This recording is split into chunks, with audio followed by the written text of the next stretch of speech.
Olá, estamos aqui no nosso Enfoque, nossa 18ª edição do Enfoque, nosso evento, né, de desenvolvimento científico da nossa instituição, em que está atingindo a maioridade, né? E junto com o Enfoque a gente tem a 10ª edição também do seminário PIBID, eventos bastante importantes para discutir a relação de formação docente e a produção científica, né?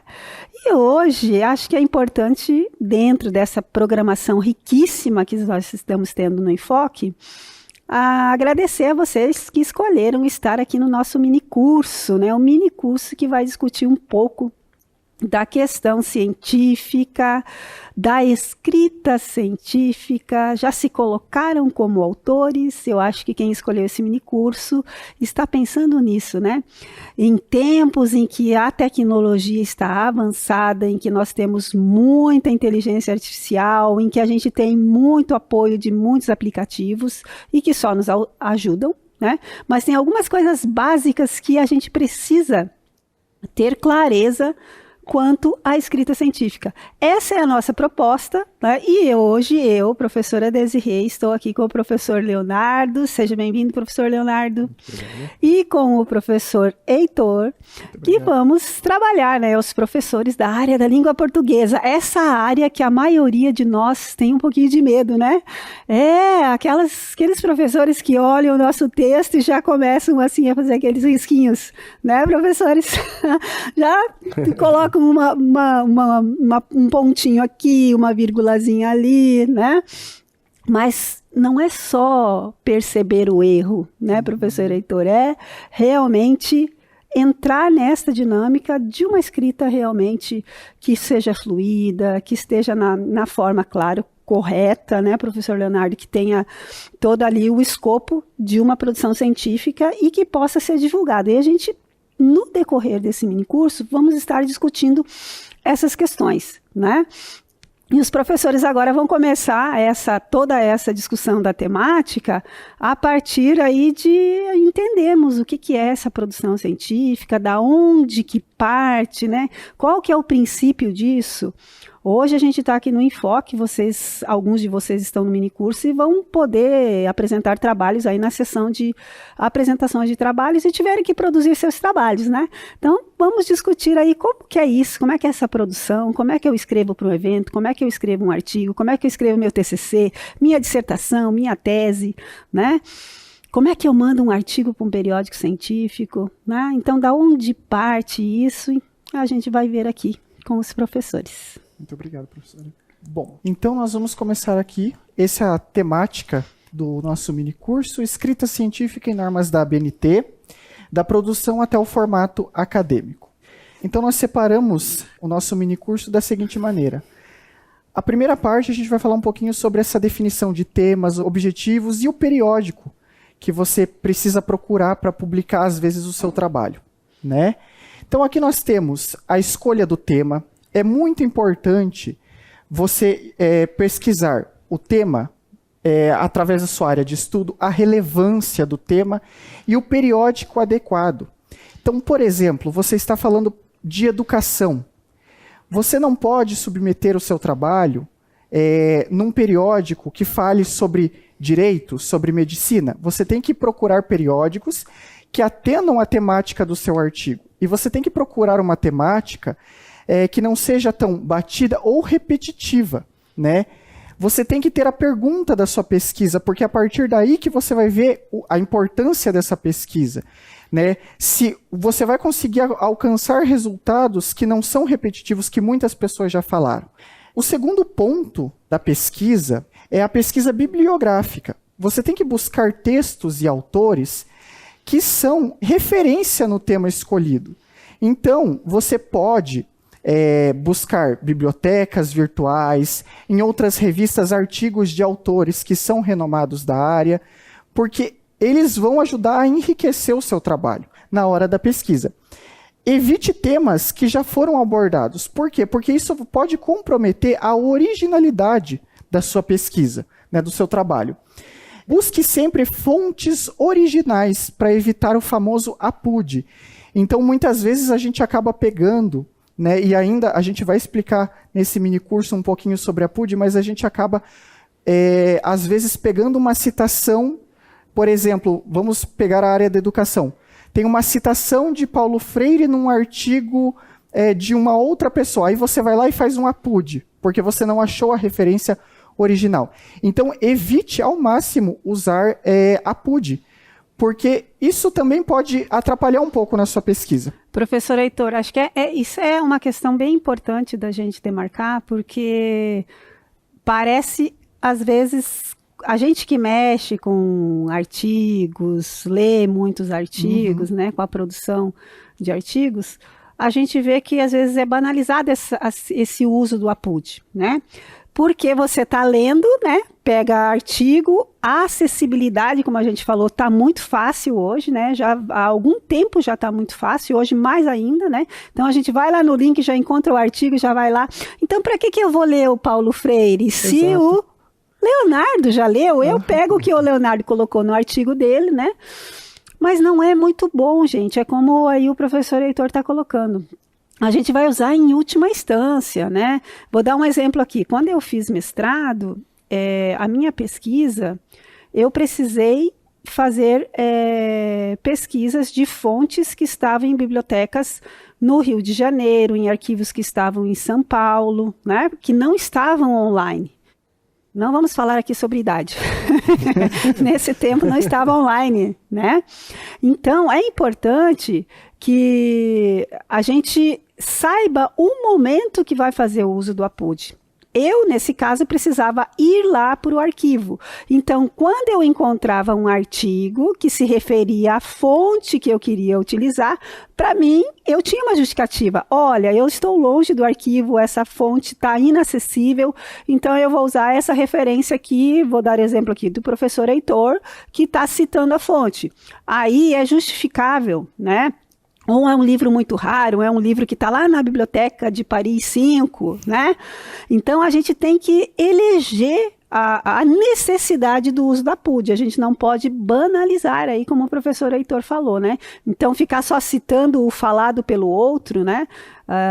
O Paulo Freire é um autor clássico em que a gente encontra os PDFs dele aí online a todo tempo.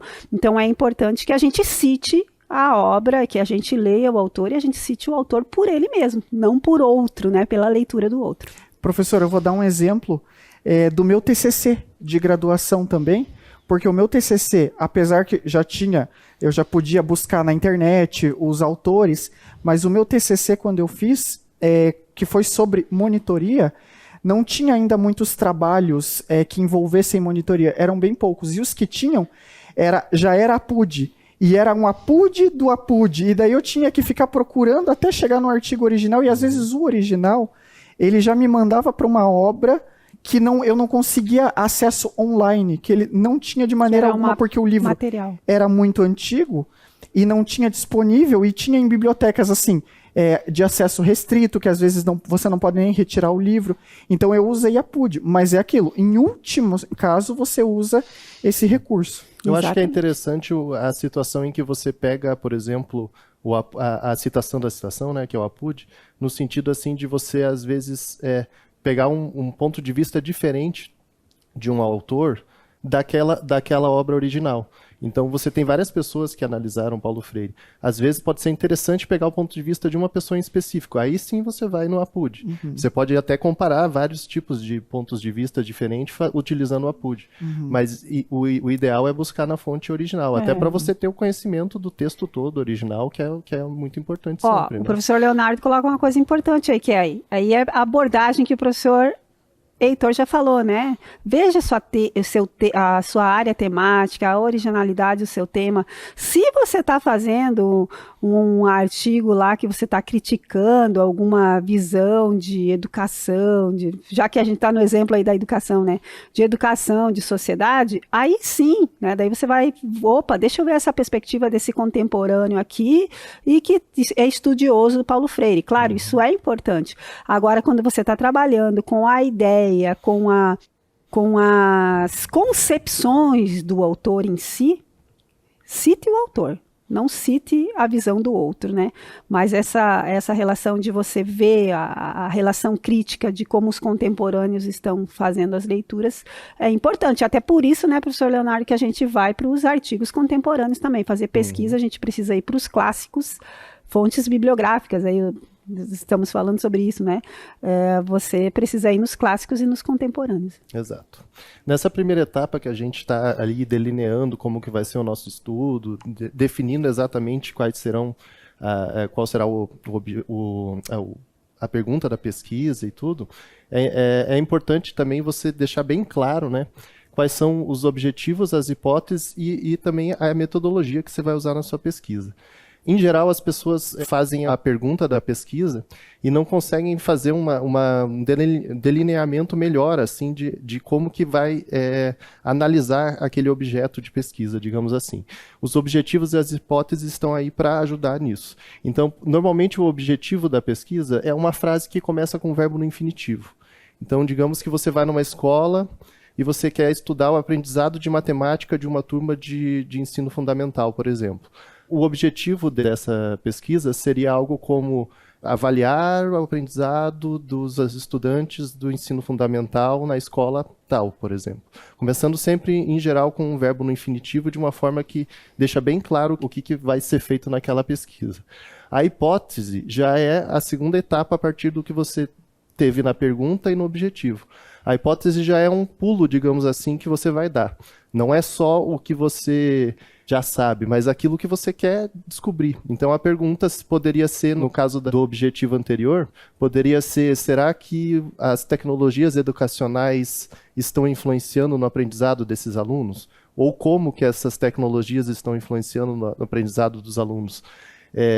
Normalmente é sempre uma pergunta, né? E que você busca responder ela de certa forma utilizando daí uma metodologia específica.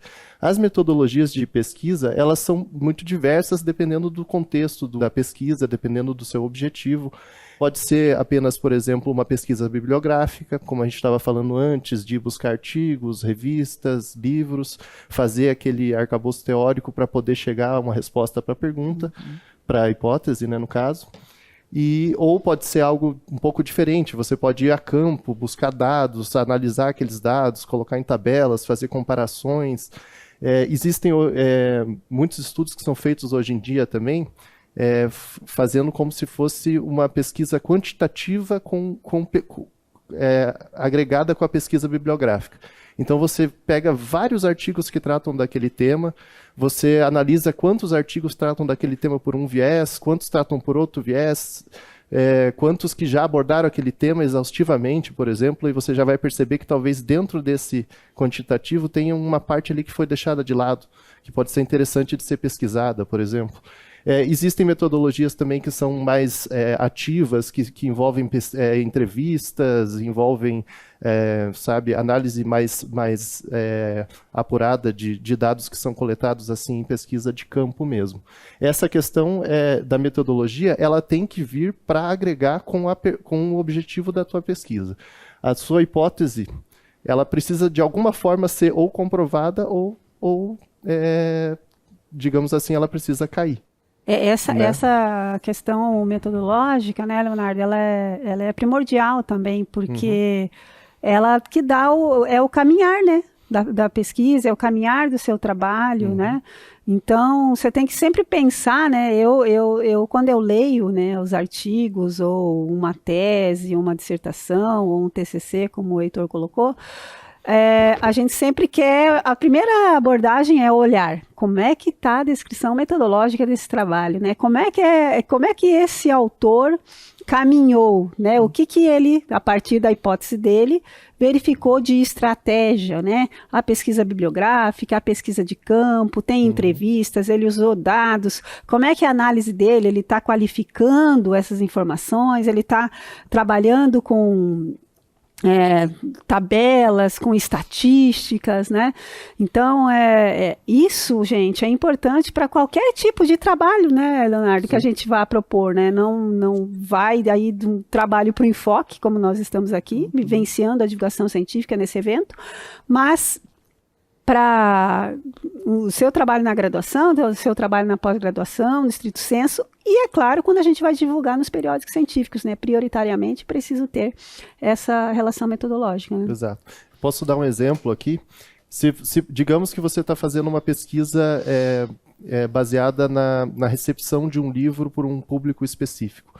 Aquele livro foi lançado esse ano, tantas pessoas leram aquele livro, e você quer saber qual foi o impacto daquele livro em um certo público, digamos assim.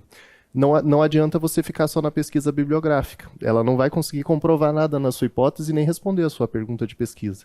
Em compensação, se você for ao público, for a campo, fizer um questionário, passar para as pessoas, ver como que cada uma delas teve ali uma reação em relação àquele livro, aí sim você vai estar usando uma metodologia que já vai te dar algum subsídio real para o que você quer na sua pesquisa, digamos assim.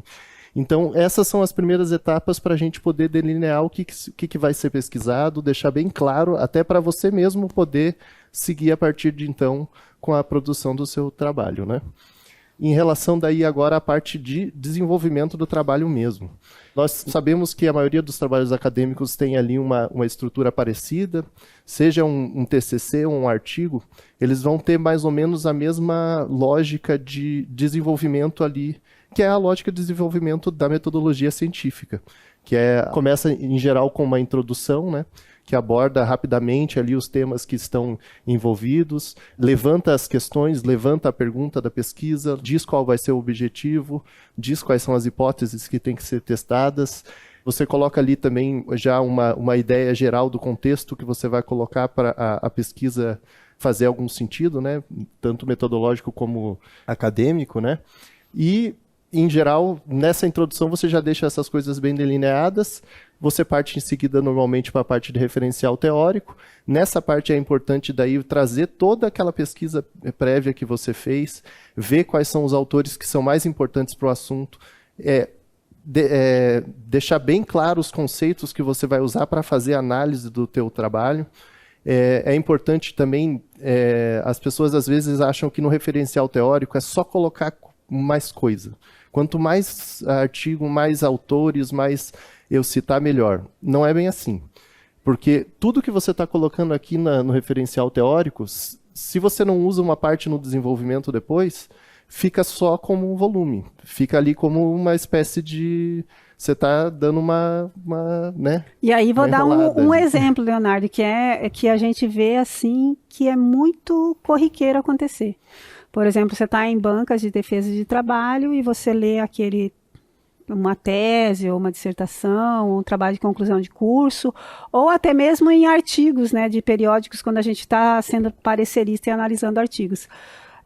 A gente vê aquela montoeira desculpa, né? A gente vê ali número concentrado, deixa eu retificar isso, aquele número concentrado de referências, mas como o professor Leonardo está colocando, no decorrer do desenvolvimento do trabalho, você não vê aqueles autores aparecendo ali, né?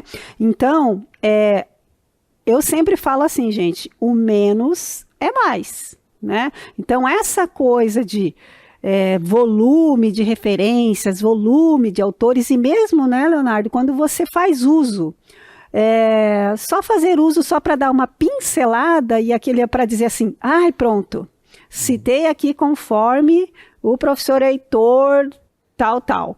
Gente, às vezes é melhor você fazer uma ideia mais concentrada, mais maturada ali na tua escrita, nós estamos falando aqui de escrita científica, do que você ficar só reproduzindo vários autores e colocando ali no meio do texto, que até mesmo para revisar, né, professor Leonardo, fica mais complicado, né? Exatamente. E é muito sério também essa coisa, gente, daí fazer assim essa chamada, né? A gente vai ter um mini curso aí, tem gente que acho que deve estar participando, inclusive, do mini curso sobre inteligência artificial, né? Que ela é bacana, auxilia a gente um monte. Mas assim, se a gente vai lá na IA, gente, a IA, ela vai inventar referência para você, né? Eu quero mandar lá pro professor Leonardo um texto com muitas referências para ele ver que eu li muita coisa. É legal, tá? Mas muita coisa que você leu precisa estar estabelecido no texto. precisa ser aparecido ali no estar aparecendo no desenvolvimento do seu texto. Não só para ter volume, como o professor Leonardo está falando. E assim, é muito assim, delicado, né? Quando a gente pega um trabalho e a gente olha lá, primeiro autor não está citado, segundo autor não está citado, um está citado, passa mais 2, não está citado. E a gente pensa o quê? Né? Só está ali na lista final, porque, gente, os professores vão falar bastante sobre isso, mas assim, a gente precisa fazer aquele pente fino, aquela revisão final do texto, e você só vai colocar no seu texto os autores que realmente você fez uso, né, professor Leonardo? Os editores científicos costumam chamar isso de justaposição de referências ou de citações, que é quando, em vez de você pegar um conceito que você que você vai precisar desenvolver para trabalhar na sua pesquisa, você pegar aquele conceito, desenvolver, explicar qual que é a relação daquele conceito com o conteúdo que você vai analisar, você só vai citando e colocando as citações e falando tal pessoa falou isso, tal pessoa falou aquilo, tal pessoa falou aquilo. Essa justaposição assim, de citações é uma coisa a ser evitada. É algo que não só deixa o texto maçante, mas também, como a professora estava falando, a professora Desirê, é algo que não é bem visto, porque você acaba demonstrando que você não tem o domínio sobre aquele conteúdo. Você está só colocando conteúdo para fazer volume de conteúdo ali, né? E quando você chega na parte daí do desenvolvimento do trabalho, você vai precisar pegar o objeto que você tem na sua pesquisa e aplicar esses conceitos que estavam na parte do referencial teórico. Não é só uma questão de você fazer a sua análise por si, depois de já ter citado todos aqueles autores. Você vai pegar cada um dos conceitos que você abordou na parte de referências, você vai pegar cada um daqueles autores e mostrar como que eles se aplicam no objeto de estudo seu. Nesse momento do desenvolvimento, então é importante você usar o referencial teórico e você tentar esclarecer o máximo possível do objeto e tentar colocar ele dentro dessa perspectiva de responder a pergunta que você fez, de responder a hipótese que você criou. Porque também não adianta você fazer uma pergunta no início do artigo ou do trabalho de conclusão ou da tese e esquecer dessa pergunta e só falando sobre o assunto, porque às vezes é muito gostoso de falar do assunto, mas tem que ter o foco no objetivo, né, e na hipótese que você tinha. Na parte final daí do trabalho, em geral, se faz a síntese dos principais temas que foram abordados, você analisa os resultados da pesquisa, faz ali, digamos assim, um balanço, se você conseguiu ou não atingir os objetivos que você atingiu. Não é um problema você não atingir o objetivo. Às vezes você pode chegar à conclusão de que é necessário fazer mais pesquisa sobre aquele assunto. Daí você pode dar um direcionamento para como que essas pesquisas podem ser feitas, justamente para não chegar num resultado, digamos assim, como que você não conseguiu ter. Um resultado negativo em ciência também é um resultado de pesquisa. Então, uma pesquisa que chega a uma digamos assim, chega a dizer que algo realmente não acontece ou não aconteceu, também é um bom resultado. É lógico que a gente tenta sempre trazer algo que contribua, né, para aumentar, digamos assim, o conhecimento sobre aquele assunto, mas não é necessário ter vergonha também caso você chegue ao final e não consiga comprovar sua hipótese, por exemplo. Nem tentar forçar a comprovação da sua hipótese com medo de que o artigo não seja aceito ou algo assim. Isso tudo faz parte da ciência, né? Agora a gente vai falar um pouquinho também sobre uma parte muito importante do desenvolvimento do trabalho, que é a questão do uso adequado da linguagem, né? A gente aqui estava falando até agora sobre a construção, sobre a busca de referências. Agora a gente vai chegar na parte, como diz a professora Desirê, que nós que estudamos letras, olhamos cada detalhe disso, né? Que é o uso adequado da linguagem. Então, o primeiro tópico que a gente trouxe aqui é a questão da clareza e objetividade na escrita. A professora Desirê citou aqui a questão do uso da inteligência artificial, que é algo que ajuda muito hoje em dia nas pesquisas, principalmente para a questão de buscar referências. Quando você precisa lá, poxa, eu estou sem ideia de que autor é para esse tema. Vou procurar na inteligência artificial para ver se ela me dá indicações de autores. Isso é muito importante. Mas o que acontece hoje em dia com a inteligência artificial? Muitas pessoas estão usando essa inteligência artificial para reescrever, para fazer paráfrase, e isso pode ficar muito perigoso quando você coloca essa paráfrase feita por uma inteligência artificial dentro do seu texto. Por quê? Porque a inteligência artificial ela vai tirar, às vezes, a clareza e a objetividade do que o autor quer dizer, do que você mesmo quer escrever no seu artigo. Então, vou usar a inteligência artificial. Como disse a professora Desirê, faça uma revisão do seu texto, é muito importante. Mas antes de usar a inteligência artificial para esse tipo de escrita, tente fazer você o exercício de paráfrase, porque é muito importante, porque assim mantém a clareza e mantém a objetividade no seu texto. E também mantém o seu modo de dizer as coisas, porque às vezes a inteligência artificial deixa muito tudo mecânico. Padroniza, né, professor Heitor? Porque assim, uma questão que o Heitor está colocando, gente, é importante que vocês verifiquem, façam a revisão do texto de vocês, e a gente está falando aqui, ó, da escrita científica, da sua autoria, da sua produção. Então, é você se olhando, né, produzindo. Produzir ciência é isso, é a representação das ideias de uma sociedade, né? Você, como pesquisador, o que você está colocando lá como ideias? Então, você, ninguém melhor do que você para fazer essa revisão, né? Procurar sinônimos, procurar uma palavra que não seja tão usual, né? Eu ia dizer batida, né, Heitor? Tão usual. A IA vai nos ajudar, né? Porque é uma ferramenta que está lá pegando tudo que está na terra de ninguém, né? Que está lá na internet. Mas é importante que você tenha essa autoria, né? O Heitor coloca uma coisa muito importante que é dar o tom, né? Da sua relação com aquela pesquisa, né? A IA, ela padroniza.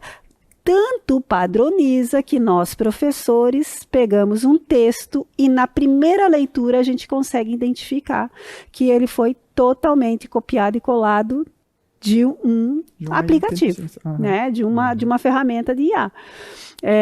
Porque a gente consegue entender já o padrão. Como é que é aquele padrão? Então, a inspiração, o auxílio para algumas questões é importante, mas por que a gente faz fichamento de texto, gente? Fichamento de texto é justamente para que a gente possa buscar essa nossa autonomia. É isso que o professor Heitor está colocando de treine lá a sua paráfrase, né? O que você entendeu daquele autor e fale com as suas palavras, daí escreva isso, né? Isso, como tudo que a gente precisa aprender, a gente precisa muitas vezes treinar. Então, e qual que é o treino? É leitura, escrita, né? Não dá para a gente automatizar tudo, e aí vai ficar genérico, né? Cadê o eu? Cadê você da autoria, né? Vai sair dali. Exatamente. E acho que também esse assunto que a gente está falando agora vai entrar também no próximo tópico, que é a questão da coesão e coerência textual. Como a inteligência artificial acaba, às vezes, padronizando tudo, acontece dela colocar o teu texto em tópicos. Então, ela faz parágrafos, mas em forma de tópicos, e acaba, às vezes, que o que poderia ser 1 ou 2 parágrafos, ela separa em 6. Né? E isso acaba dificultando a coesão, dificultando a coerência. Fica repetitivo, às vezes o uso de vírgula vai errado. Então o uso de vírgula é muito importante, a pontuação do seu texto, porque tem pessoas que às vezes acham que a pontuação não é importante. Mas uma vírgula errada pode mudar o sentido de tudo que você quer dizer ali naquele parágrafo. Uma pontuação errada muda tudo, muda o sentido. Né? Uma coisa que poderia ser parte da frase ali ao todo, se você colocar uma vírgula, se torna um complemento. Então, assim, tem que se atentar muito com essa questão para manter a coesão e coerência do texto. E óbvio que a última fase que a gente vê ali também nos slides é a questão da revisão. Né? Fazer uma revisão gramatical, fazer uma revisão de ortografia, porque existem pessoas que fazem os artigos, né, e não releem o que escreve. E é importante você reler, ver, poxa, acho que essa ideia não ficou bacana, vou mudar. E assim, óbvio que ninguém sabe todas ali as regras do português, mas dê uma lida você no seu texto para ver se é aquela mensagem que você quer passar, e depois, se você quiser passar para um revisor de textos, para ele poder fazer uma revisão com mais calma e detalhada, você passa. Mas é importante o próprio autor fazer essa leitura do texto dele. Exato. Nessa etapa também é um pouco perigoso utilizar a inteligência artificial, Porque muitas vezes elas não sabem ainda identificar qual que seria, digamos assim, a gente chama isso de inferência na revisão de texto. Quando a gente revisa um texto, a gente tem que fazer uma ideia do que o autor quer dizer, para daí sim a gente corrigir o texto dele. A inteligência artificial pode fazer a inferência errada na primeira etapa e ir errando as inferências todas a partir daquela inferência errada. Então, se ela decide que uma crase que está ali não deveria ter crase, por exemplo, e ela pode ir errando consecutivamente outras coisas em seguida. E isso daí pode mais atrapalhar o seu texto do que ajudar o seu texto. E eu acho que isso que o professor Heitor falou é bem importante. A gente consegue perceber, como a professora Desirê também falou, porque às vezes fica uma frase super genérica sobre um assunto e muito curta, muito deslocada do resto do texto. Porque a inteligência artificial ainda não consegue fazer todas as conexões que um pesquisador faz sobre aquele conceito com aquele assunto. Então, quando o texto está muito genérico ou muito feito de frases pequenas, assim, a gente já consegue entender que provavelmente passou por algum tipo de inteligência artificial.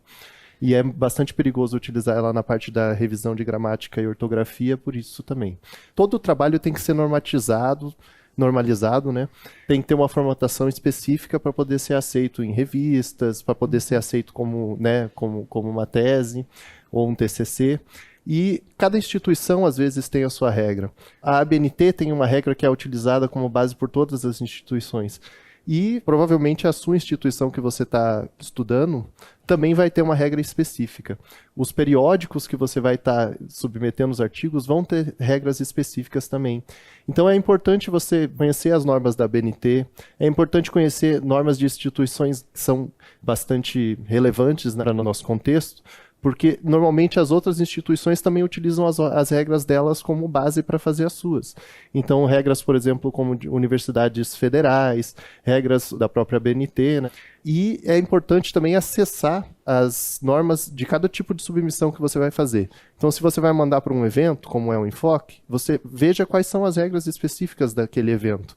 Se você vai mandar para uma revista, vai ter uma seção na revista que é a parte de submissão que vai ter explicado quais são as normas da ABNT que ela usa. Algumas revistas, às vezes, ignoram algumas regras, usam outras. Isso também é importante você saber, porque às vezes você pode mandar e eles podem pedir para você daí fazer uma adaptação para o que eles querem, não exatamente ao que a ABNT queria.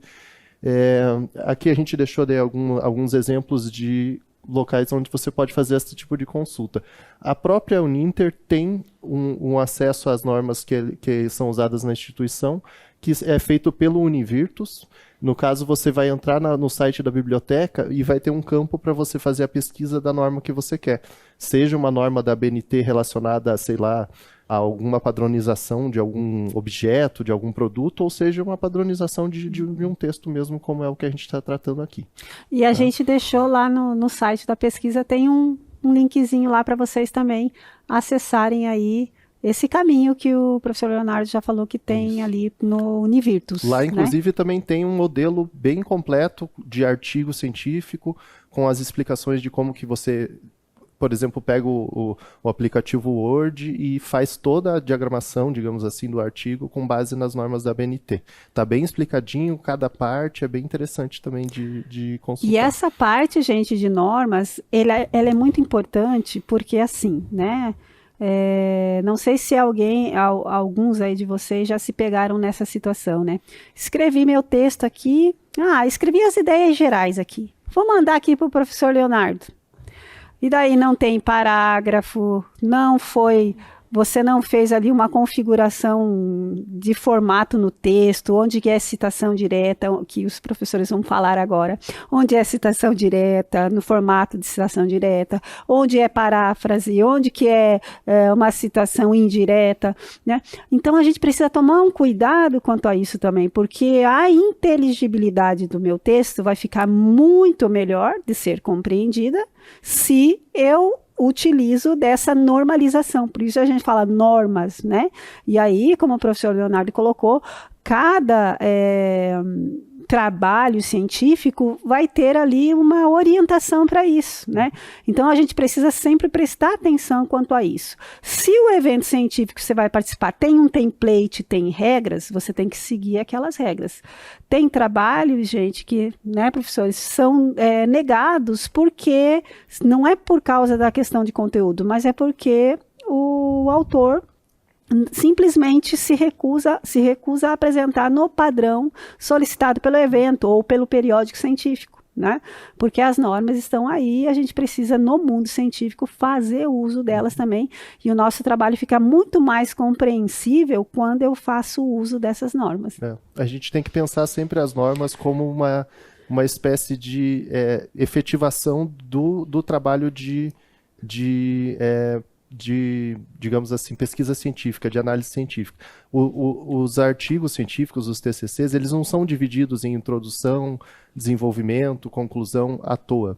O método científico envolve você levantar essas hipóteses. Envolve no desenvolvimento você destrinchar aquilo ali, dividir em partes, analisar cada parte. E envolve depois você fazer a junção de tudo isso na conclusão. Não é à toa que existem essas partes e essas normas, elas fazem parte do caminho para você chegar até o teu trabalho ser efetivo, digamos assim. Exato. Né? Aqui a gente vai dar alguns exemplos daí de como fazer essas normatizações, e a gente escolheu alguns exemplos assim que, em geral, geram alguma dificuldade ou que aparecem mais assim como problemas dentro das produções. No caso aqui eu coloquei a parte das citações diretas, né? O que a gente vê muito, por exemplo, a gente trabalha aqui com revisão de texto, de artigos, né? A gente vê muito citações diretas que são com mais de 3 linhas sendo mantidas dentro do texto. Se você verificar esse primeiro parágrafo que eu deixei ali, a citação que está marcada em amarelo, ela tem menos de 3 linhas, e ela é uma citação direta. O que se diz que é necessário é colocar o nome do autor, o ano, a página, e deixar, entre aspas, dentro do texto mesmo. Mas isso para quando ela tem até 3 linhas.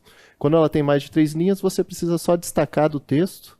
E a ABNT tinha uma regra bem específica para isso, no sentido de deixar recuado 4 centímetros da margem. Hoje em dia, essa regra, em 2023, ela deixou de ser uma obrigação. Você não precisa necessariamente recuar 4 centímetros. Só que cada periódico vai ter a sua maneira, cada revista, cada evento. Se eles ainda exigirem esse tipo de recuo, é necessário fazer o recuo conforme eles estão pedindo, né?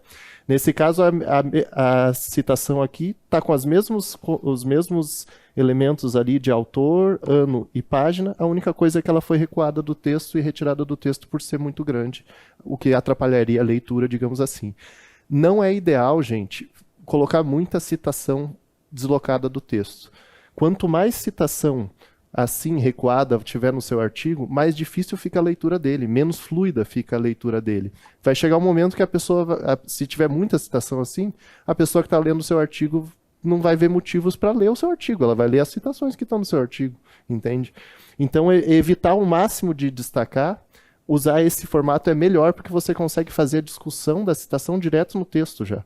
Você não precisa fazer a citação e daí depois em um outro parágrafo fazer a discussão daquilo ali. Fica muito mais fluido, muito mais gostoso de ler o texto daí. E uma coisa que eu acho importante também da questão das citações diretas é que muitas pessoas, às vezes, por exemplo, colocam, fazem essa citação, fazem o recuo, colocam só o nome do autor e ignoram assim as outras informações. Ou, por exemplo, a pessoa começa... Aqui ainda a gente tem um exemplo de parágrafo curto.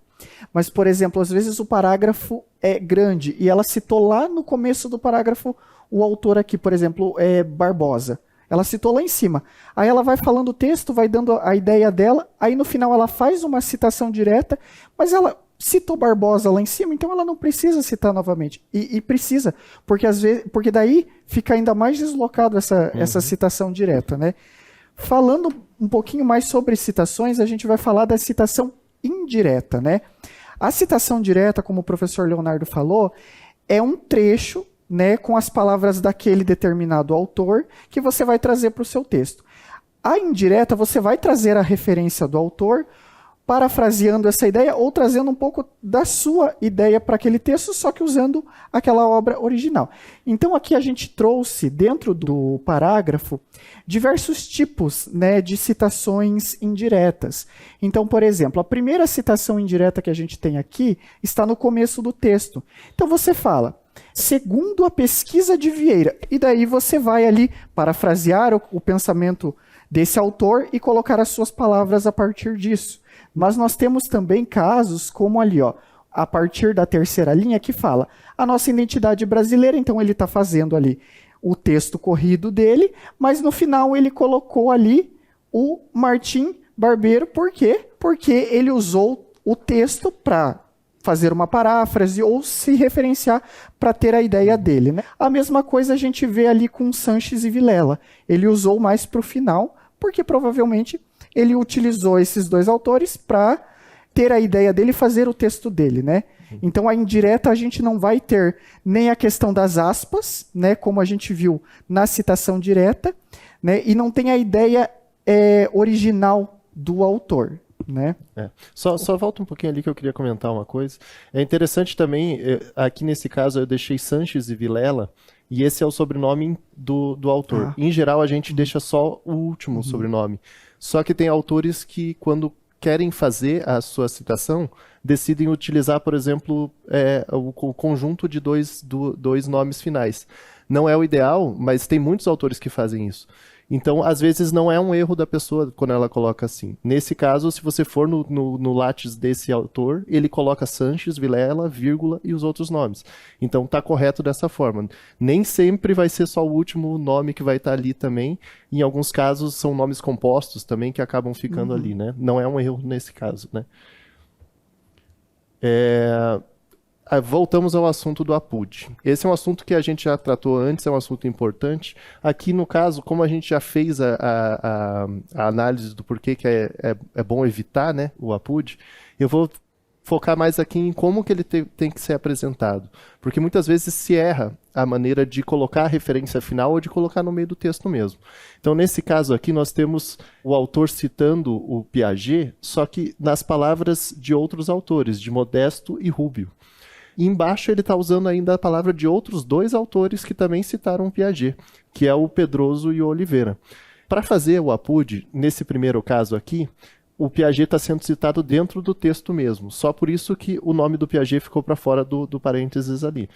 Você vai colocar o nome do autor que está sendo citado, a data da obra que foi citada pelos outros autores, e em seguida você coloca a palavra APUD, e daí sim você coloca a obra que citou o Piaget. Você coloca Modesto e Rubio e a data. Se fosse uma citação direta, teria que ter a página e teria que estar entre aspas, que é mais ou menos a ideia aqui.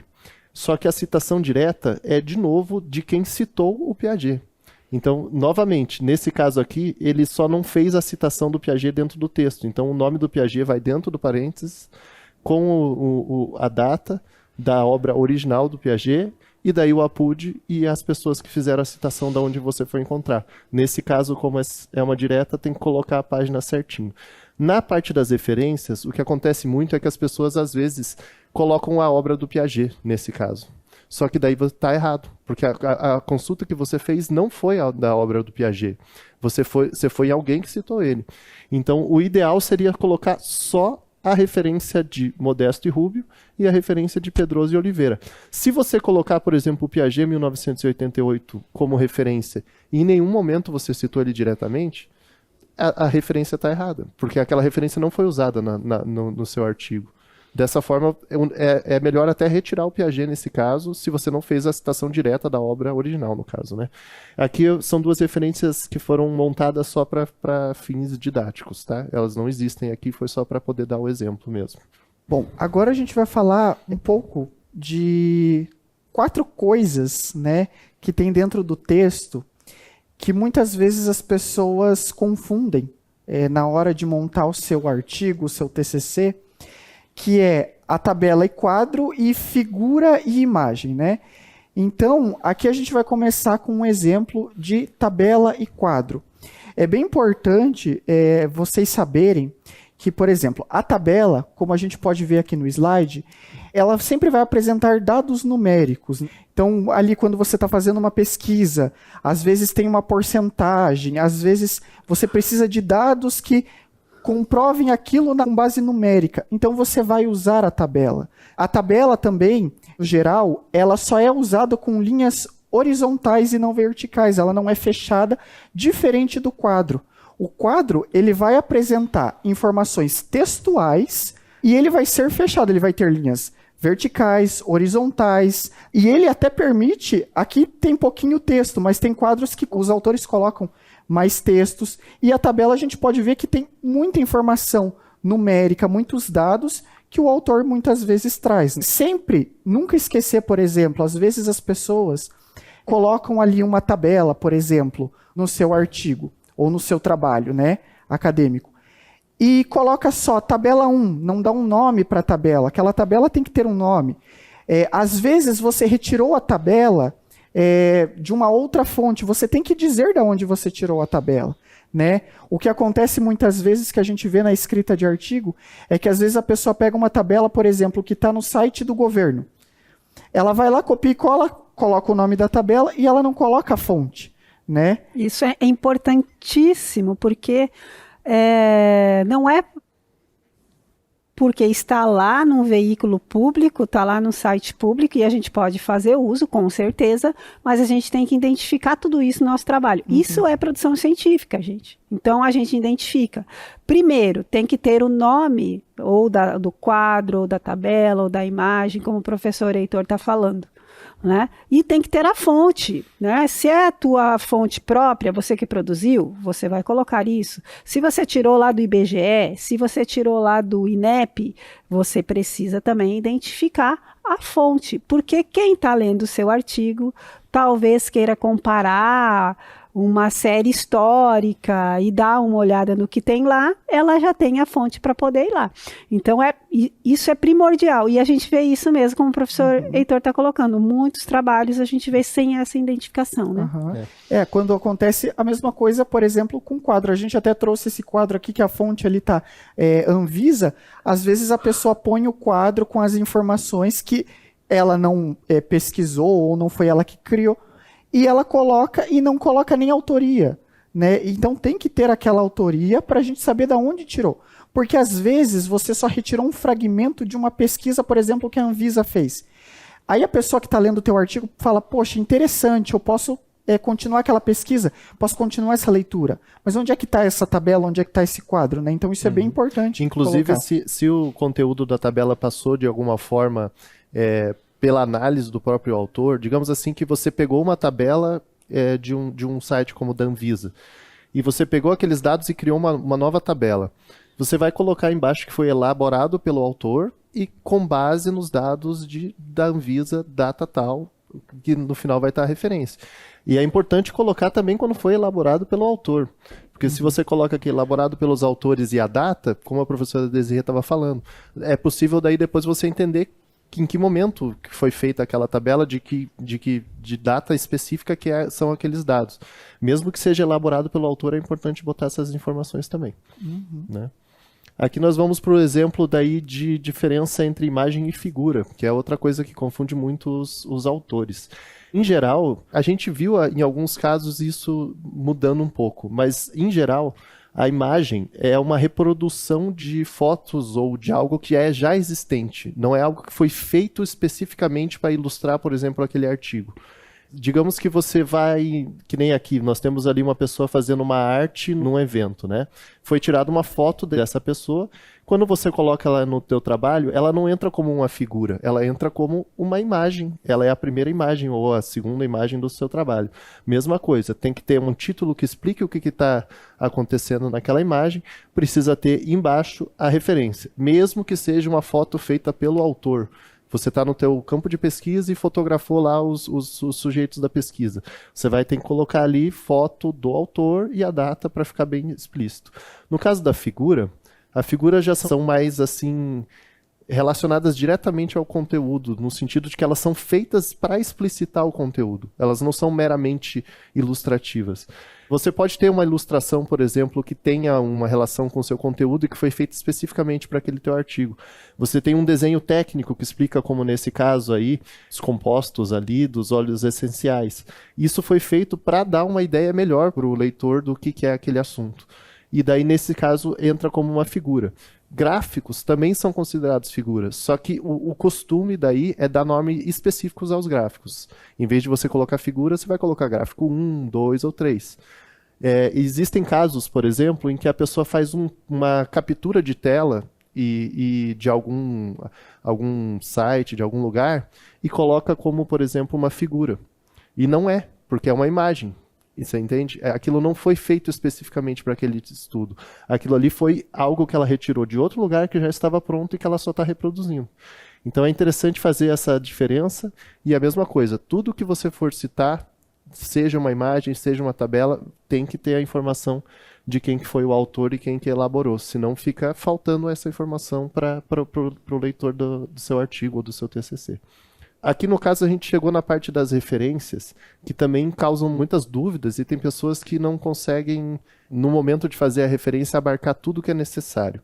Em geral, o que é pedido de uma referência, gente, é os nomes dos autores, o nome da obra em si, o título, né, do artigo ou do livro, a editora ou aonde ela foi publicada, a cidade ou a localidade e a data. Isso é normalmente o que é pedido. Só que existem referências específicas que pedem um pouco mais, porque são casos específicos em que só saber o título ou só saber o ano não é suficiente. Então eu deixei alguns exemplos aqui. Por exemplo, em artigos publicados em eventos, congressos e fóruns, você vai ter que colocar também, além da informação de título, de localidade, tudo, você vai ter que colocar aonde que ele foi publicado, qual é o evento. Então você vai colocar um in após aqui o título e você vai colocar o nome do evento todo em caixa alta, que é a forma como a ABNT pede para fazer. Se esse aqui é o 6º workshop de robótica educacional, em vez de você colocar o número romano na frente, como é o costume, você só vai colocar os 6 pontos do lado e a data, a cidade de onde foi. É interessante notar que a publicação desse artigo que foi colocado no evento não foi só na apresentação. Ela foi publicada nos anais daquele evento. E sendo assim, você tem que deixar isso bem claro também. Então você coloca os anais e você coloca daí a cidade e a editora ou a instituição, mais a data e a página. Por que é importante? Às vezes foi a apresentação num evento, mas os anais saíram, por exemplo, por um periódico científico. Saíram por um outro caminho. Daí dificulta a pessoa ir buscar depois essa fonte sua. No caso de jurisprudência, leis e normas, também é algo importante de se notar, porque ela tem algumas estruturas diferentes que são necessárias para você conseguir procurar depois essa lei. Inclusive é uma das referências que a gente mais tem que refazer ou complementar aqui, né? Em geral vai ter o nome do órgão que fez a lei ou a norma, vai ter o nome da lei. As leis, em geral, têm um nome que é o número da lei e depois tem o que que eles chamam de ementa da lei. Então, você vai ter ali Lei 9.394. Só que só isso não é suficiente. Então, o que essa lei faz? Ela estabelece as diretrizes e bases da educação nacional. Sem essas duas informações, o leitor pode ficar sem saber do que você está falando.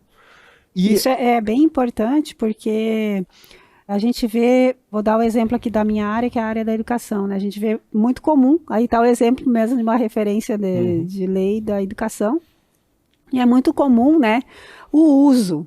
E aquilo que a gente falou mesmo do copiar e colar hoje, né? Então o pessoal começa copiando e colando, e às vezes copia e cola num formato, como o professor Leonardo está colocando, que não é o formato que está no padrão de normalização. E acaba, mas eu coloquei a referência, mas coloca a referência incompleta. Então, acaba não contribuindo, não ajuda, né? Porque a gente tem que lembrar que a utilização da norma, gente, é para a gente contribuir ainda mais pela valorização da produção científica. Por isso que a gente precisa tomar cuidado, principalmente quando estamos falando de legislação, exatamente, né? Nacional. Isso. E acho que uma coisa interessante também porque, por exemplo, eu trouxe a LDB porque geralmente é uma referência, principalmente em artigos de educação, que as pessoas cometem esse erro. Quando você coloca uma lei nas suas referências, por exemplo, aqui nós temos Brasil, lei número 9.394. Tem pessoas que colocam lá, elas pegam um trecho da LDB, daí para citar no texto, abre parênteses, coloca LDB 1996. Não. Você não vai colocar LDB 1996. Você vai lá citar no seu texto. Segundo a LDB, daí você vai lá, coloca a sua citação direta ou indireta, e entre parênteses, você vai colocar Brasil 1996, né? Porque como é uma lei federal, a gente tem que colocar né, o país de origem, né? Se for Portugal, como já aconteceu em alguns artigos, coloca Portugal. Exatamente. Mas, no geral, daí é Brasil que você coloca nas suas referências. Uhum. E aqui também tem uma diferenciação entre quando a lei foi aprovada e quando ela foi publicada. Porque as leis, elas são publicadas sempre no Diário Oficial da União, depois são disponibilizadas em sites do governo e outras maneiras. Só que a data de publicação normalmente não é a mesma data da aprovação da lei pelo Congresso, por exemplo. Então é importante dar essas duas informações, porque se a pessoa quiser descobrir lá a sessão no Congresso que foi aprovada a lei, ela vai ter. Se ela quiser descobrir o Diário Oficial onde vai estar a íntegra da lei, ela vai ter também. Daí aqui as informações que eles colocam é o Diário Oficial, a sessão e as informações que seriam como as de um periódico, que você tem ali o volume, o número e a página.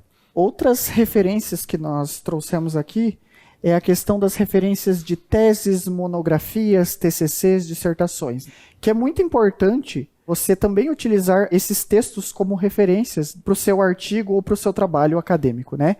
Mas também tem que ser feito da maneira correta, como o professor Leonardo já falou. Você sempre, num geral da referência, você vai colocar o nome do autor, e em seguida o título. Aqui, na questão de tese, monografia, vai ter uma diferença. Em seguida do título, como a gente pode ver no slide, vai ter o ano já. Você vai colocar o ano e em seguida a quantidade de páginas que aquele trabalho possui.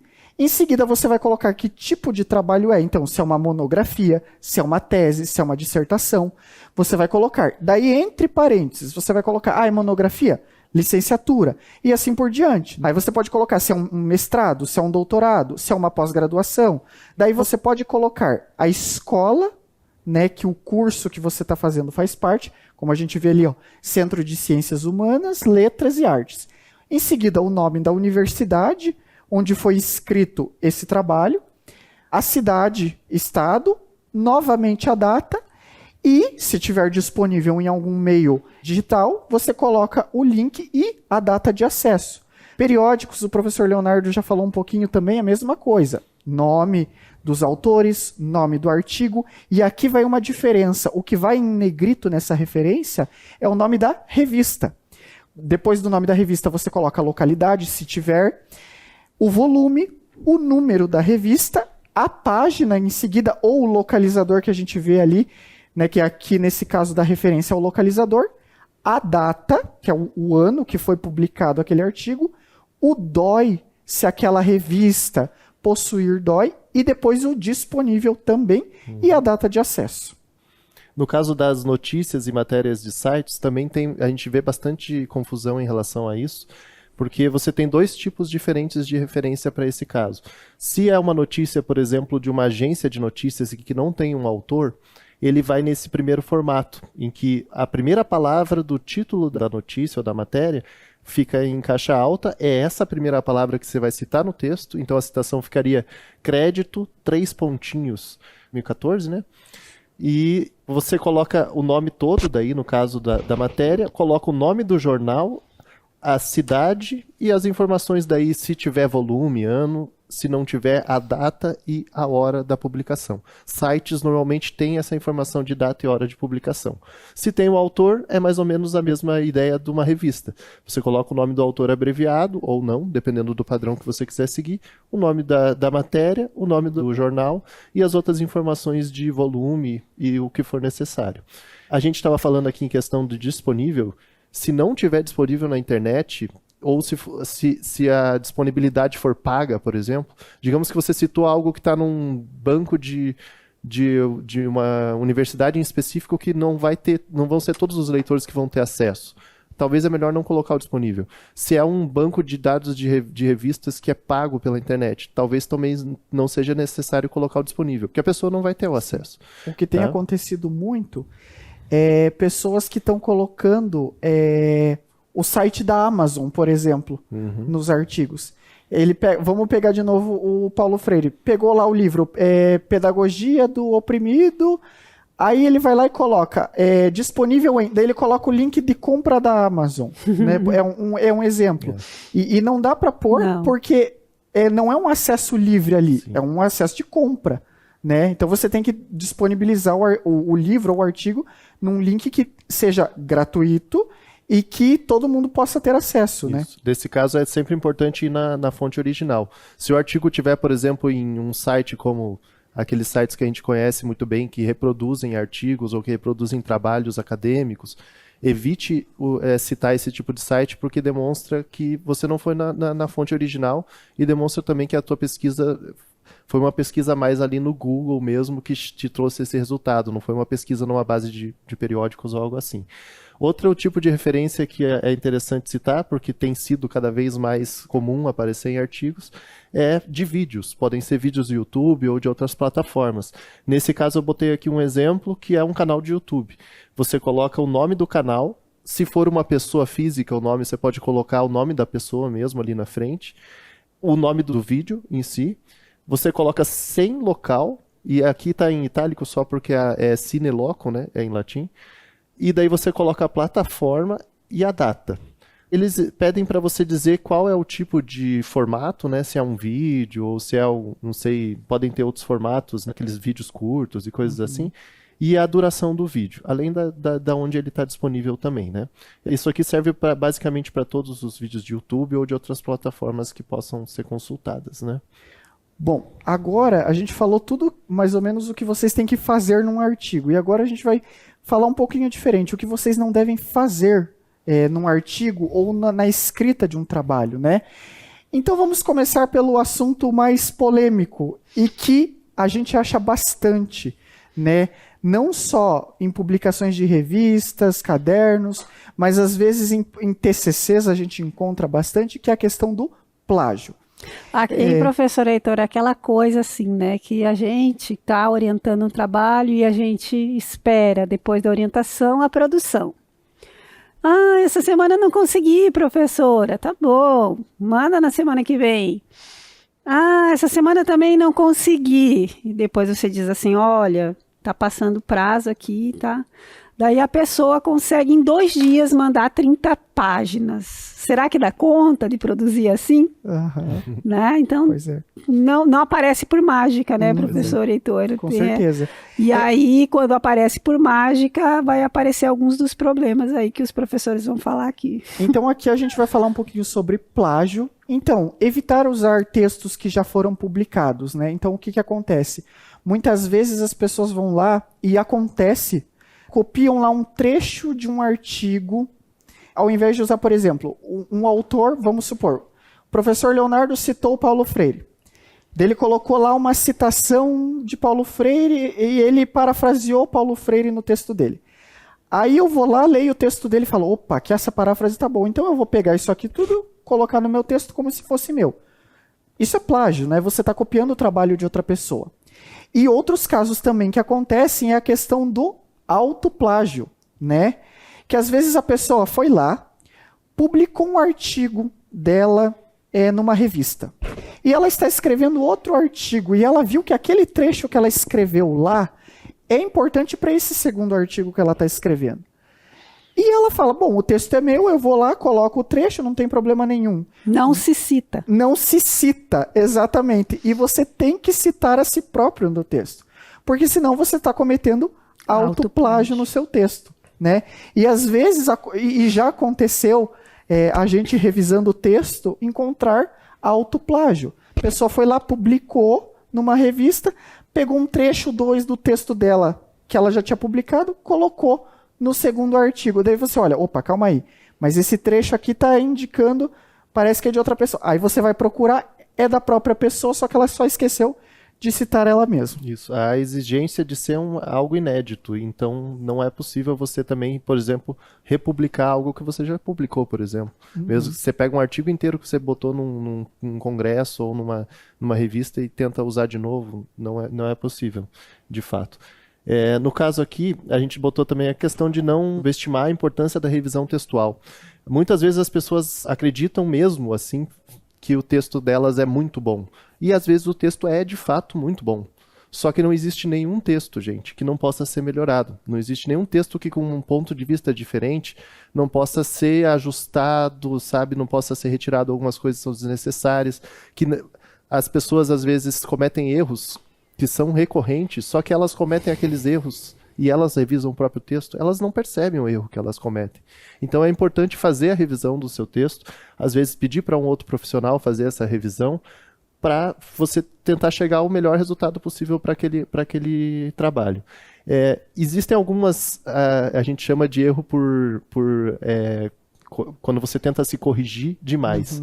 Então, às vezes a pessoa quer usar um conector que seja mais bonito, algo que seja que pareça ser mais pomposo, só que daí ela não sabe usar aquele conector ou usa de uma maneira errada. Então a gente colocou aqui os exemplos de evitar o uso inadequado de no qual, na qual, que são 2 conectores que as pessoas às vezes mais se confundem ao usar do que acabam ajudando ao próprio texto. E a gente colocou aqui também o exemplo de onde e através, que são palavras que são usadas sem ter o sentido que elas têm. No caso do através, por exemplo, que é uma palavra que significa algo passando pelo meio de outra coisa, ela é muitas vezes usada sem ter esse significado. E daí você não está deixando o seu texto objetivo, você está tirando a objetividade do seu texto nesse momento. Não é legal usar... É mais interessante você simplificar. Se você colocar um que no lugar do qual, você vai perceber que talvez você estivesse usando aquele no qual errado, de forma errada, entendeu? Outros exemplos que a gente trouxe aqui, né, é a questão de evitar linguagem vaga ou excessivamente técnica. Então eu coloquei 3 exemplos, assim. A professora Desirê já falou que às vezes a pessoa procura, né, sinônimos e daí acaba colocando palavras que não são usuais no português. Eu peguei um texto mesmo aí para revisar e que no qual tá certo? Falar com o pessoal da língua portuguesa. A todo momento passava um parágrafo destarte. Eu falei, nossa, mas aprendeu quando essa palavra? Porque daí estava cheio disso no texto, né? Então, não fica bacana, né, Heitor? E geralmente são sinônimos que a inteligência artificial dá, ou que tem até próprios sites que fazem isso de dar sinônimos para palavras. Então a pessoa já começou o texto daquele jeito. Eu não vou começar. Então ela vai lá e coloca o destarte. Só que daí ela acaba esquecendo que ela colocou esse, daí ela vai colocando em vários parágrafos. Às vezes no meio do texto ela dá um ponto, continua. Coloca ali destarte, né? Outra palavra aqui que a gente trouxe foi a priori. Essa é uma palavra que ela é muito utilizada em textos do direito. No direito é comum você encontrar essa palavra, né? Porque eles usam um outro tipo de linguagem. Mas tem gente que pega essa palavra, às vezes nem sabe o que significa, e coloca lá num texto de educação, um texto de saúde, e joga um monte essa palavra no decorrer do texto. Em todo parágrafo. Em todo parágrafo a pessoa coloca a priori. Vai ver no outro a priori. Começam a priori. Então ela vai colocando. E que para algumas áreas ela é bem utilizada como direito, mas para outras ela não se encaixa, né? Trouxemos aqui também a guisa de exemplo, no tocante, né? Então tem termos que não são tão usuais para alguns públicos, né? Mas para outros são. Então sempre se adequar também à temática ali, para quem você está escrevendo, qual que é o público para quem você está escrevendo, né? É muito importante não ignorar também as normas dos periódicos. Então, por exemplo, é aquilo que a gente já falou de normas, né? Tem pessoas que pegam a norma, a pessoa viu e estudou a vida inteira numa universidade federal. E lá usava-se uma regra. E dela vai submeter o trabalho dela, o TCC que ela fez, monografia de aquela regra. Ela escolhe uma revista para publicar e dela vai escolher a revista. Aí eu vou pegar o texto do jeito que está, porque eu fui aprovado nesse trabalho na minha faculdade, então eu coloco lá. E ela não lê as regras, porque a revista vai ter as suas regras, as suas adequações, né? Então sempre fica bem atento a isso. O parecerista pega esse artigo e reprova, tá? Porque não está adequado dentro das normas. Então, o primeiro caminho para a autoria, gente, é sempre a gente olhar quais são as matrizes de publicação. Para evento científico, para periódico, se eu estou dentro de um programa de pós-graduação, eu tenho que seguir as regras. Por exemplo, o nosso programa tem as regras próprias, né? Então, a gente tem que seguir as regras daquele veículo que eu estou submetendo o meu trabalho. Né? Não dá para eu mandar do jeito que eu acho. Por isso é a palavrinha normalização. A gente precisa prestar atenção e ler sempre, né? A gente sempre brinca com isso, né? Ó, tem que ler os regulamentos, tem que ler as políticas editoriais quando a gente vai submeter trabalhos. Não é simplesmente só mandar, né? Outras duas coisas que nós colocamos aqui, 2 pontos importantes. O primeiro deles é a questão de submissões simultâneas em diferentes periódicos. Então, tem pessoas que vão lá. Geralmente, as pessoas acabam procurando periódicos que têm uma relevância maior. E esses periódicos, geralmente, eles demoram para ter um retorno, né? Aí a pessoa vai lá, submete naquele, mas eu vou submeter em outro porque aquele talvez demore, então o que aceitar primeiro, ok. Só que daí, ela submeteu primeiro numa revista tal. E a segunda que ela fez a submissão, muitas vezes aceita antes, revisa e publica antes. Passa 2, 3 anos, aquela outra vai lá, aceita e publica, né? Nós temos um problema, porque daí bate a questão do plágio, né? Autoplágio, mas ainda assim um plágio. E a relação de ética, né, gente? A gente precisa ser muito ético com o que a gente produz. E pensem que um periódico científico, ele tem todo um protocolo para ser publicado, né? Então, o artigo chega para a mão do editor, o editor vai mandar para pareceristas vão analisar e ler esse texto, né? Pareceristas geralmente são pessoas da área que têm uma compreensão maior da sua área temática e por isso que eles vão ler criticamente o texto.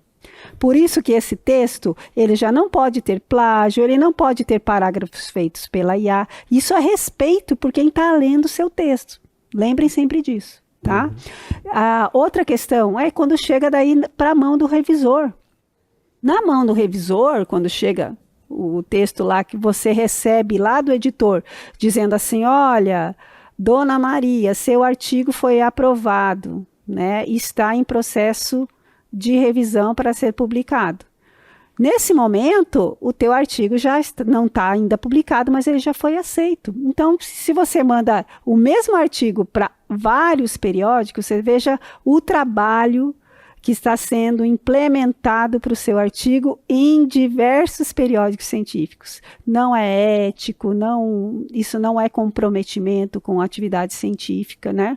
É uma questão muito séria e que a gente precisa ter clareza sobre isso. Quando você escolhe o periódico, escolha aquele e espere, fica na fila lá esperando que o seu artigo vai ser lido e, se o parecerista e a equipe editorial quiser, vai ser publicado. Como disse o professor Leonardo, tem textos maravilhosos, mas às vezes na perspectiva daquele periódico ele não vai ser aceito. E aí sim você manda para outro depois, né? Agora, simultaneamente... Sim. E outra coisa que também colocamos aqui nos slides que acontece muito é a questão de submissão, várias submissões no mesmo periódico.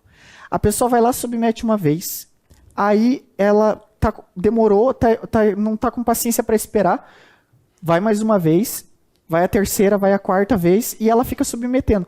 Outro erro que acontece é, por exemplo, a equipe... O editor aceitou, mandou para o avaliador aceitou, mandou para os revisores. Aí o revisor achou uma coisinha que talvez precise ser alterada no texto. Aí você manda para o autor. O autor, em vez de responder no mesmo e-mail ou ali na plataforma ali dentro, ele vai lá e submete de novo o artigo. E isso começa o trabalho do zero, né? Isso pode atrapalhar todo o trabalho editorial da revista e pode, inclusive, atrasar a própria publicação do autor. E outra dica, né, para a gente fechar essa parte, aí já estamos encerrando, né? A questão de publicações múltiplas, publicações, né, submissões, no mesmo periódico, até mesmo com temáticas diferentes, né? Então, sabe, eu tô naquele meu auge de produzir, passei madrugadas e madrugadas e tenho lá 4 artigos para submeter. Olha, esse periódico aqui é bom. Se um não for, o outro vai. Se outro não for, o outro vai. Então, vou submeter tudo lá. Também não é bacana e assim... é muito provável que um artigo seu seja aceito, mas é uma grande chance de nenhum deles ser aceito, porque eles vão ver que você mandou 4 de uma vez só, né? Então, será que vai ter assim essa ambiência acadêmica, né, de produzir 4 artigos na mesma linha temática, lá, vamos dizer que é um dossiê de direitos humanos, né? 4 artigos sobre essa temática ao mesmo tempo? Então, prestar atenção sobre isso, né, que é a tua marca como pesquisador que vai ficando cada vez que você submete um artigo também. Exatamente.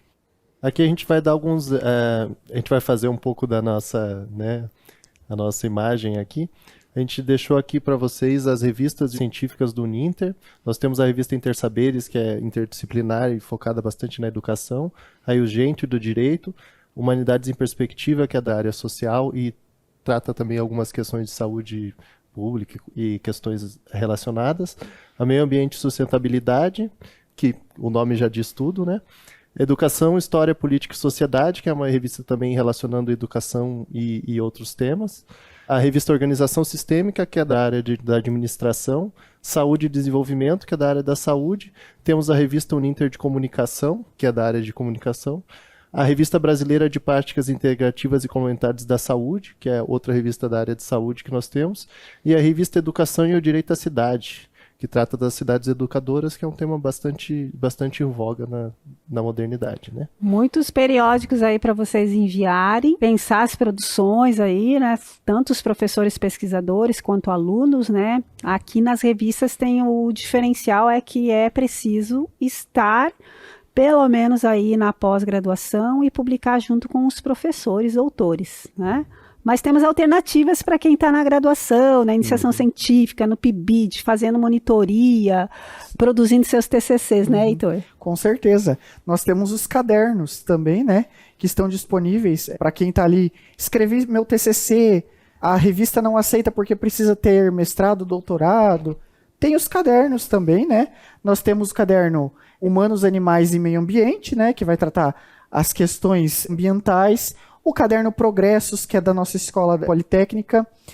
O caderno Escola Superior de Gestão Pública, Política, Jurídica e Segurança, que é da escola jurídica ali. Então, o pessoal do direito, os alunos que estudam aqui o nosso presencial do direito, então estão convidados também a publicar. O caderno Intersaberes, que é da área da educação.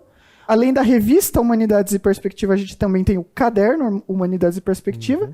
E Organização Sistêmica também entra, que nós temos a revista e o caderno ali da área da administração. E também o nosso novo caderno, que é o caderno de Gestão, Comunicação e Negócios, né? Que vai abranger essas 3 áreas por completo num único caderno. Aí fiquem à vontade, cada um desses periódicos tem suas regras, como a gente falou, tem a sua normalização, né? Mas enviem, né? Que o trabalho científico tem que circular, ele não pode ficar parado, né? Então, um periódico científico faz os nossos trabalhos saírem aí eu ia dizer da gaveta, né? Que eu sou desse tempo que eu escrevia ainda na máquina ou escrevia mesmo com caneta. Hoje está lá nos nossos arquivos, está no Drive, né? Então, não vai ficar só no Drive, né? Alguém vai ler o seu artigo. Então, isso é produção científica. E tem aí os nossos links, né, meninas? Sim, isso. A gente colocou ali os sites das revistas, ali onde você tem acesso a todas as revistas do caderno. O nosso Instagram da pesquisa também, ali a gente posta os eventos que vão ocorrer, os que estão acontecendo. Quando tem publicação de revistas e cadernos, nós colocamos a temática daquela revista que está sendo publicada, o caderno. Agora, conhecem os editores. Agora a gente está fazendo campanha de publicação para vocês conhecerem os editores, do que se trata essas revistas e cadernos, qual a importância delas e por que é importante você publicar numa revista e caderno. Então, quem tiver interesse, tem os sites e também tem o Instagram da pesquisa ali. Isso aí. E agradecemos a todos que assistiram o nosso mini curso. Creio que foi bastante proveitoso, né? Foi mesmo. Muito, muito proveitoso. Quero agradecer aqui a essa fantástica aula hoje, nesse mini curso, com o professor Heitor, com o professor Leonardo, meus parceiros de trabalho aqui. Nós estamos aqui no setor de pesquisa, então trabalhamos com os eventos científicos, com os periódicos científicos, com os programas de ciência e iniciação científica aqui na nossa instituição, né? E maior orgulho aqui de estar junto com eles aqui nesse mini curso e que vocês tenham muito proveito. Dúvidas, estamos no chat, mandem as questões aí pra gente, né? E agradeço imensamente a escolha, né? Por terem escolhido o nosso mini curso. Logo chega o certificado aí para vocês também e estamos à disposição. É isso. Tchau, tchau. Obrigado. Tchau, tchau a todos.